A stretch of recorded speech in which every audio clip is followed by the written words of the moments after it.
Welcome to Of Seed and Soil, Unincorporated Voices of Food, Farming, and Freedom. I am Sommer Sibilly-Brown, founder and executive director of Virgin Islands Good Food Coalition. I'm a daughter of the soil, storyteller, and a believer in the power of our voices to grow new futures. And I have the privilege of being the host of this podcast. This podcast space is being born from the U.S. Virgin Islands, but our hope is that it stretches far across the Caribbean.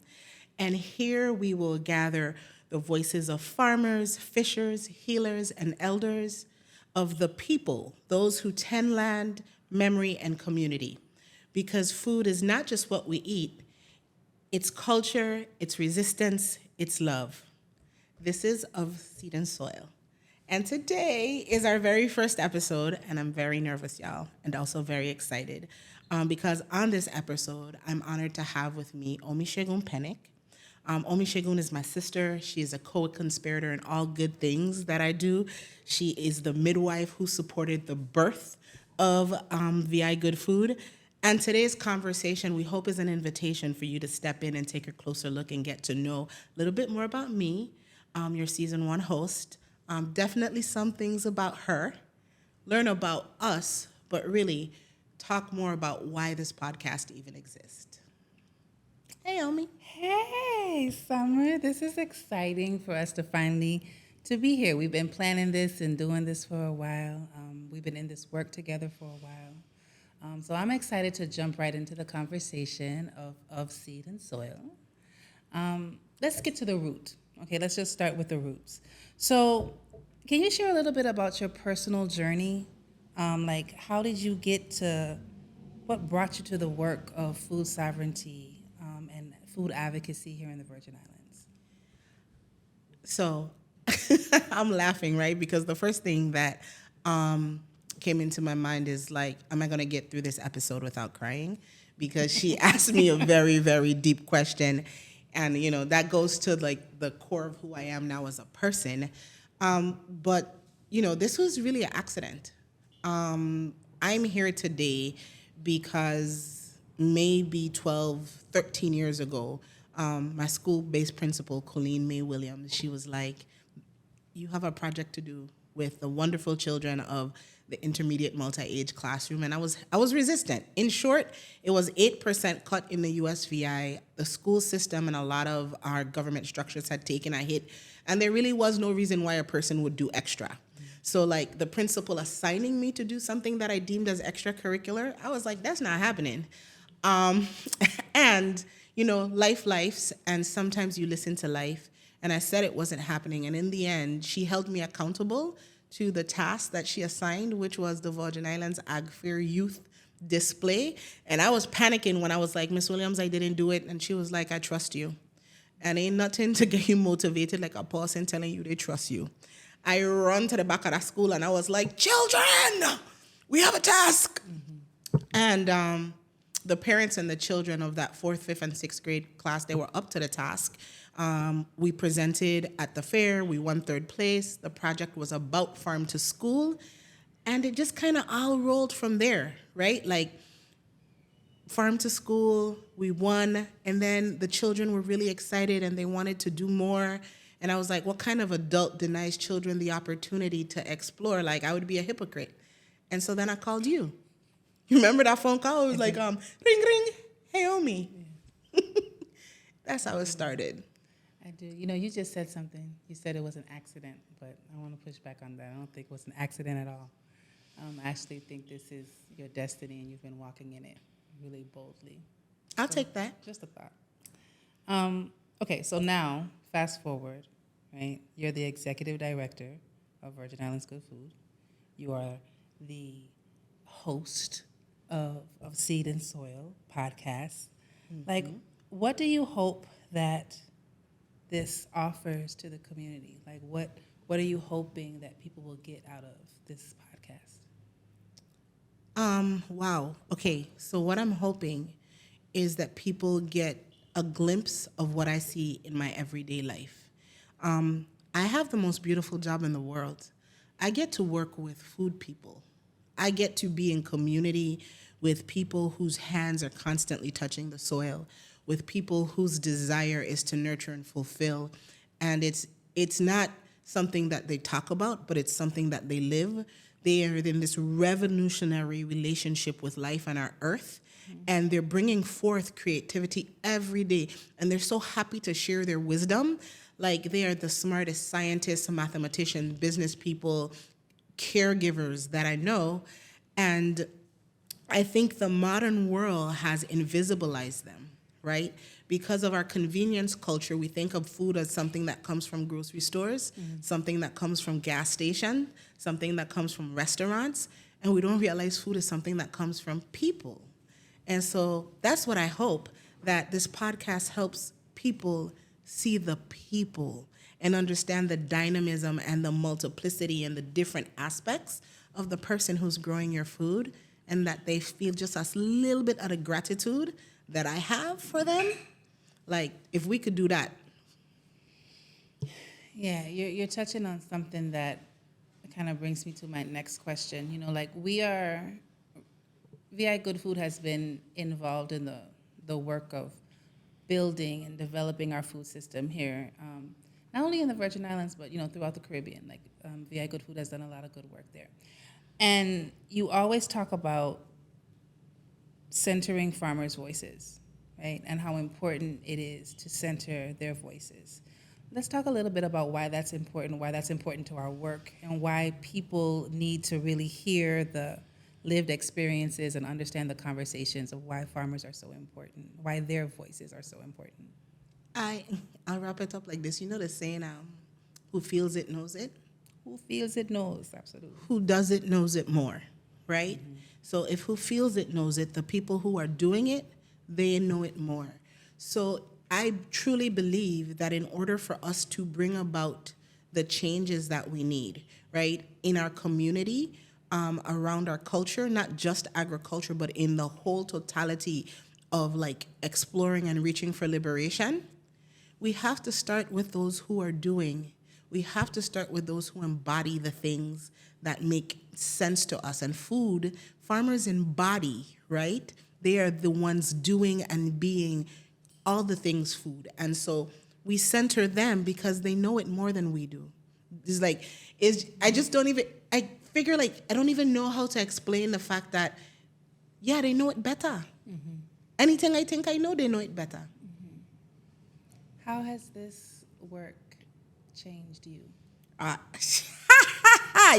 This work has changed me deeply, because it forces me to look at myself every single day. It stretched me into hopefully what I think will be someday a good leader. It makes me accountable to more than myself. So there's the goals we have on paper, like mission and vision and stuff, and I'm accountable to that.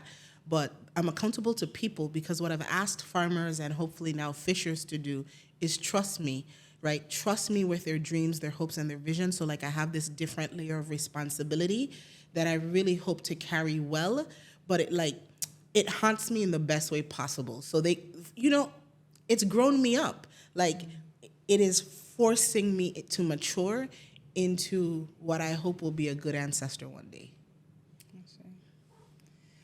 So let's talk a little bit about the name of Seed and Soil. It seems like it's really rich with like symbolism and like intentional meaning. So what does it mean to you personally? And how do you want that to be reflected, right, in the episodes to come? So the name of this podcast of Seed and Soil is, one, it's super personal to me, because it embodies the resistance I feel that Virgin Islanders have to have. It embodies a call to remember our identity is deeper. Like, we have this thing where we're selling tourism, but you can't eat a cruise ship. You can't eat a cruise ship. And I welcome everybody to our shores. I think our home is a beautiful place and people should experience it, but nobody should have a deeper, more rooted experience in the Virgin Islands and St. Croix, St. Thomas, St. John, and Water Island than the people who are of this place, the people who literal navel string bury here, the people who are seeding it. And so it was a confrontation, or the opposite of sand and sea. So we hear people saying, oh, come to the Virgin Islands, we have sand and sea. And I beg to differ. We have more than sand and sea. We have seed and soil. So don't fetish me. Don't make me seem like somebody else's paradise, because there's a different, richer, deeper, more meaningful, sacred story happening here for the people that live here, and we need to remember that. So the name actually is very meaningful to me, and I hope it will mean something to the people who listen, because we are more than our beaches and our white sand. I love that. So tell us what we can expect, right? What can we expect from Of Seed and Soil this season? What are some of the things that we're going to be experiencing? So, as the podcast listeners, I'll tell y'all the truth, right? We're here, lean in, right? I don't know what we can expect. That's the truth. But what I'm hoping is, I'm hoping you hear from a diversity of farmers, that you see new faces, that you hear about their land stories, their struggles, the beauty they find in it, their hopes for the land. I'm hoping you hear about who they are as people, like past the title of farmer, right? The layers, the other things that they do where they find joy. I'm hoping you hear about their land practices, how they care for the land, how they think people should be caring for this land in particular, because this season will be heavily rooted in people from the Virgin Islands. I hope you see some faces from some other islands, or at least hear some voices from some other islands, just like a sneak peek of our Caribbean relationships. And I hope you hear from people who eat food, right? Because the food system is more than the farmer. It's a system, right? So this podcast will be centered on the voice of farmers, but you're going to hear some other folks too, because it takes more than farmers to get food on the plate. Beautiful segue into my next conversation, or my next question. So how do you feel like VI Good Food, and honestly, Sommer Sibilly-Brown has become a key player in the food system of the Virgin Islands? You know, I said it. You said it, and I'm like, Debate me. No, it still freaks me out when people refer to me as like a key player in the food system. When I was introduced to the Fishers 2 nights ago, there was like, if you know anything about food systems and food system work in the Virgin Islands, then you know Sommer Sibilly-Brown. And I was like, but do they? So it's the reflection of how people receive me in the community. Again, weighs on the responsibility. And being a key player is what I hoped to be. Like, if I am honest, when I started out this journey, it was to make a difference. It was to build bridges. It was to advance change. It was to leverage something different. So the 98% import rate could be different. So it's humbling and scary, but it's also exciting, and something that I want to step into and own fully, because I dedicate a significant portion of who I am to cultivating and nurturing what I think needs to happen to allow change. And what that has become is relationship. It's, in the beginning, I thought it was me. I'll be honest, if you know me, I thought I was smarter than other people. I was like, oh, I got it. I got it. Eureka, right? And then sometime into it, I was like, oh, that was a Christopher Columbus moment, because a lot of people get it, right? It's not you getting it that's important. It's you sharing it and figuring out who you share it with, and the roles of other people, right? Like, trying to be the hero or seeing yourself as a hero is like a chronic problem in large-scale systems. It's not one, it's all. And so, yeah, I'm excited to be a key player, and I think we have so many other keys to be discovered to unlock the big door of food systems. And so, yeah, it's pretty wild, the journey. For sure. So being that you are, and VI Good Food is a key advocate, right? A key part of the food system that's still being developed, still being nurtured, still growing. Talk to us a little bit about how you connect to the land, like how you connect. Like, that will be one of the questions probably that we're talking about with guests, right? And today you're the guest. And today I'm the guest. So how I connect with the land is, believe it or not, every morning around 6 o'clock, I jump in my car and I take this little loop from Tide Village, and I drive going around to Tipperary, and I stop and I pull moringa leaves and flowers off of trees, and I eat them, and then I guzzle water in the car, and then I'll drive go to Lagoon and hope the man in a white truck is not there to steal my parking lot, because he forever stealing my parking lot upon the table. Sorry, I'm vexed. And I'll be like, oh man, I missed it, right? And then I go park up at the ocean, and I sit there and I look at where I get the privilege of living. And that's how I connect to the land, with no shoes on, barefoot, just listening to the roaring ocean and being like, how lucky am I that I get to live here? And I get to do this for the first 30 minutes of my day uninterrupted.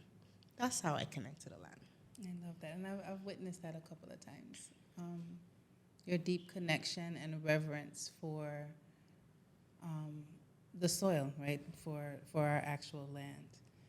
Now, as the podcast grows, as the work grows, as we continue to do, over the last it's been almost a decade now, right? Like really just hammering the ground and really doing the work. What is your largest vision? Like, what is your dream for the food system of the Virgin Islands?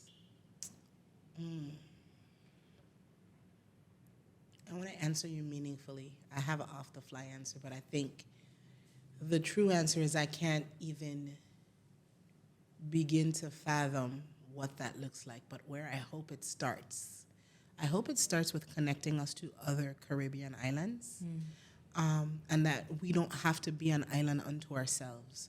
I hope that St. Thomas, St. Croix, and St. John, individually, this work strengthens their independent systems, and then we have the opportunity to become more connected as the Virgin Islands, and then we are connected to BVI.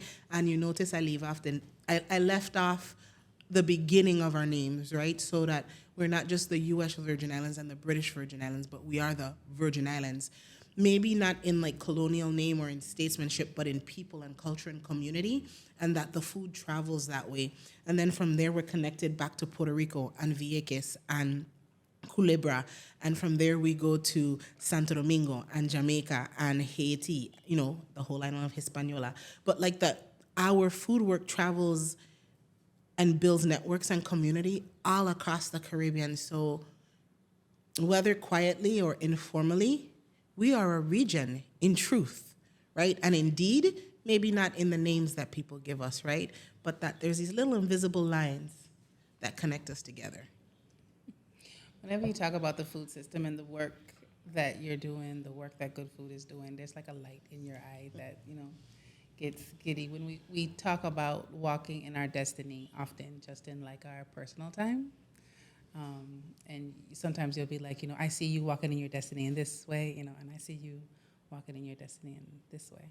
Thank you. So I'm excited about it. We are here, and there's a podcast, and you're interviewing me, and people are listening to this reflection. And in the most authentic way possible, I want to say thank you to you, because, like, I get to be here today, right? I get to wear the jacket. This is, my little cute leopard shirt, and we get to answer questions. But the truth is, the work of Good Food is powered by 8 awesome women who give this dream everything. They match my energy. I come and I'm like, we got 10 other projects, let's do this. And everybody's like, oh, okay, 10. But nobody shrinks, right? Everybody steps in. And you've been stepping in from the very beginning. When I said, hey, Omi, there's this opportunity and the kids want to do it. Will you write a grant for us? You didn't hesitate. And we didn't have no money. I think that's what I would like people to know is like, we didn't have $1. We had $0 and 0 cents. And grant writing was your business. And you said yes. So like when we talk about what it means to give to home and to like seed things at home, I want to ask you, I know you asking me, but why did you say yes to me? couple of reasons. One, I wanted to work at home. I've always wanted to work at home. And this was an opportunity for me to work at home and do what I was sure that I was good at, right? So you weren't asking me to do something that I didn't have the skill to do, right? I was sure that you were like, we need a grant to help children, right, eat better. I'm like, this is a no-brainer, right? And just knowing what opportunities are out there. And I've always, like in working with nonprofit, always felt like the Virgin Islands didn't take, we didn't take the opportunities to bring more dollars into the territory. And I wanted to, that was like a personal crusade of mine. Like, okay, like I could do this. And second, it was you. It was you, our friendship, our sisterhood, was important to me, and you were asking me to do something, and I felt like it wasn't just from the beginning. I didn't feel like it was just some random thing you were doing, right? I really did feel like it was something that was important not only to you, but to the territory, and I'm 150% sure that we got that right, It does feel like we got it right. Yeah, for sure. I just, for people who know us, and they might see this podcast, right? And people who, good food might not be as known as we think it should be, but it's known by a good bit of people, right? And people see us like, oh, you have a nonprofit. But I just wanted to highlight the sacrifice of how this nonprofit was born. Nobody didn't write us a check for $250,000 and be like, here, go start an organization, right? This is truly grassroots. Me sacrificing my time to learn, you sacrificing your skill to write, to show up. There's how many plane tickets you buy to come? Before there was $1. Counting. But we weren't counting, Yeah. right? But like 5, 6, 7 years of investment, like before we actually reaped a harvest, right? So like the seed and the soil, like on a spiritual level, if we will, right, is the thoughts and the dreams that we have.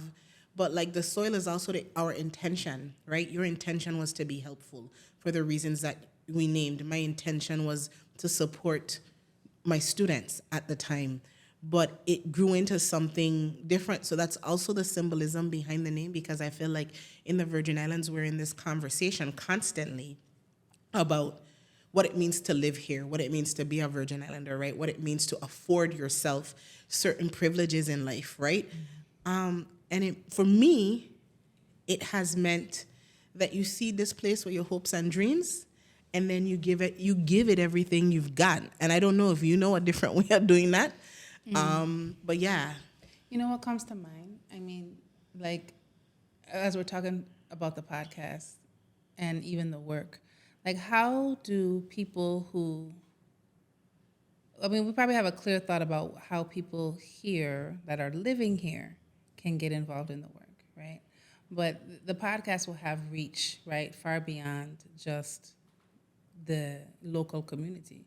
So how do other people who are maybe from here but live in the States, people that are on other islands, like how do they get involved in the work, right? And really have a connection to the soil, even if they're not here? So I think, first of all, you go to our website, right? goodfoodvi.org. We have a volunteer page, and my communications director would be very happy that I said that, so I hope she's smiling if she's watching us. But one, it's to assess what your value is for the place. I think if I use your model, what I heard, I'm gonna spit back what I heard you say, is that you knew that there was something you wanted to do for home. You knew that there was a specific skill that you had. You trusted the person asking you for support, and then you just dug in and you did it, right? And so I think that's a really good formula for people who are from the Virgin Islands living away. Assess your skill set, right? What do I have to offer? What do I care about, right? I mean, food obviously is the vehicle we're in, but it could be for any nonprofit or for any cause. What do I care about, and where do I think my skill can be helpful? And then look for the organization or the person or the cause that you trust, and then just show up, because we had to dance a little bit to figure out exactly what was needed, right? It wasn't a perfect formula. It's still not a Let's Right, be right, honest, right. it's still not a perfect formula, people.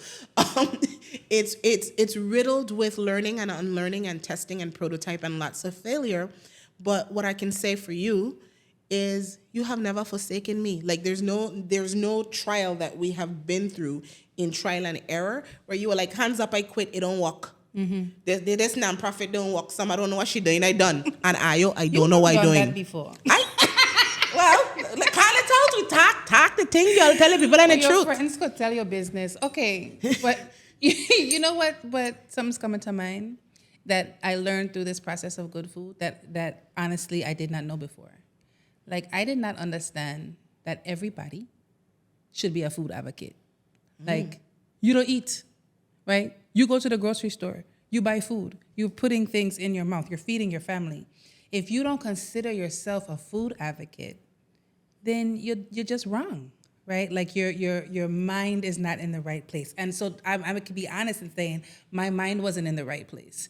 It was only through this, through the work, getting my hand, like really understanding that I was like, wait a minute. Like, this is not like, with some other nonprofits, it's like, a cause that I believe in.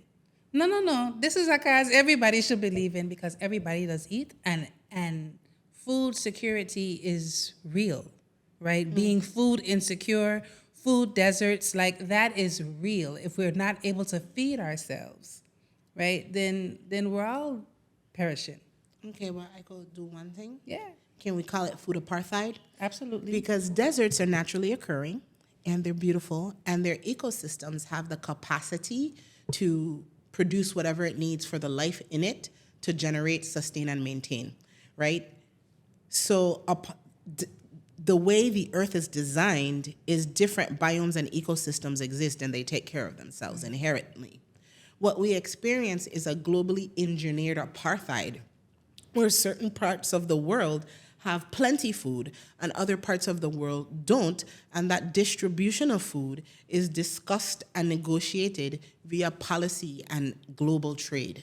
Right? And I think that's important for people to understand as one of the reasons of Seed and Soil exist, because there are people who are invisible in the global food system who we are now telling, this is natural, it is a food desert, right? Because deserts are naturally occurring, instead of saying, actually, we've engineered it so this community only has access to convenience stores, gas stations, and imported food. And like that is not dinner time conversation, but it is a reality not just for us, but for the world over.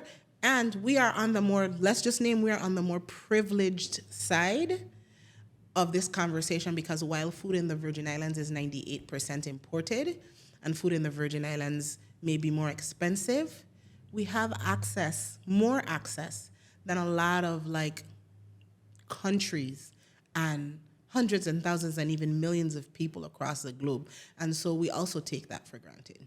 It's kind of weird, wild. Yeah. But that's because we don't, to your point, we're not educated to have this conversation. Yeah. Yeah, no, it's really important.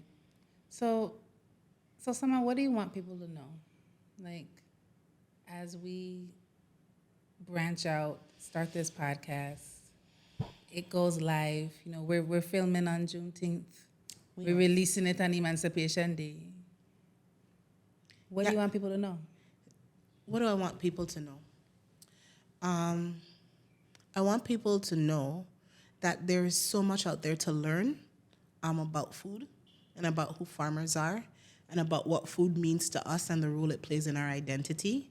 And I want people to know that there's no right or wrong answer, that this is a mosaic, right? And the best thing you can do is be curious. And you can embrace the duality of what is being presented, and that we can have grace for each other while we're learning. And these are principles that we talk about with our team at Good Food, right? We talk about the duality, we talk about the grace, we talk about leading with curiosity. Let me tell Ayo, it is hard to live. So we are stumbling, at least I know I am, but those are the things that we come back to, right? And so I want people who listen to us to hear those things, to hear, oh, this is something new that I just learned and I may not know it to be true, but I could be curious. I want people to see themselves in the podcast, right? In the diversity of people that we talk to, in the diversity of conversations. Like, I don't want it to be an echo chamber where it's all the same, but because like food and like the mosaic, I'm gonna use another word, tapestry, right? Like, we make up all these things. And so I hope that it shows that. And lastly, I want it to inspire New World thinking. I truly, personally, Sommer Sibilly-Brown, believes that we are at the edge of the opportunity to make new worlds. And the only way we do that is, one, deepening relationship with each other and dreaming, right? So I hope like people see us and laugh. I hope people hear authenticity. Maybe I hope people feel vulnerable enough to cry. Like, to do all of the things necessary so we could be in preparation of visioning the worlds that come out of this next. I want you to invite the people to watch Of Seed and Soil. Oh, I can do that. I think you can. So I want you to watch Of Seed and Soil. These are stories about farming, freedom, liberation, food. It's layered, it's culture. Hopefully you see it and it's you. And we're going to be having 16 episodes. This is just episode 1, where hopefully you learn something about me. And over time, if you're a viewer, I get to learn things about you, because you're going to be leaving messages in the chat for us. And you get to learn some things about the farmers of the VI. We're going to be dropping our first episode. This will be live July 3rd. One of them will be live July 3rd. So I invite you to take this season 1 journey with us. While I will be very transparent, it is a learning journey, and like really grateful and honored and humbled by the people who have shown up and the skill that they have brought to producing our season 1. And so, like, to all the behind the scene people, I just want y'all to know, like, our camera people is the best. And I'm done. Well, have you decided how you're going to end each episode? No, what do you think we should do? I don't know. I think that there should be some type of mantra or some type of call to action. Like a call to action. Like, this is about, looking at food as a issue of justice, right? In my mind, issues of justice, right? This is revolutionary. So if we're starting to, if we're a part of the revolution, then we have to tell the people what to do and how to be a part of the revolution. All right. Well, I think I know what people can do. Okay. So first I'm going to ask you, right, 1, sign up, subscribe, watch every episode, all 16 of them, right? You're going to come on YouTube. You're going to listen to us on whatever podcasting platform we're about to drop that will be on the screen. It will be there by the time we're in production. And you're going to follow us. You're going to like us. You're going to talk to us on all the social media platforms. But in your real everyday life, you're going to find a farmer, and you're going to get to know them, because you're going to be part of our food liberation movement. And you're going to say to them, I just watched a podcast called Of Seed and Soil, and it told me how awesome you are. And because you are so awesome, I've put aside $10 a week. $10 a week to buy greens, tomatoes, yams, fish, chicken, anything local that you have, because $10 a week could go a really long way in making a farmer's business viable. And trust me, when you start spending that $10 a week, not only will your heart improve, your health will improve, but our local food economy will improve, and you'll be part of it. So that's what I got. Join the revolution. Join the revolution.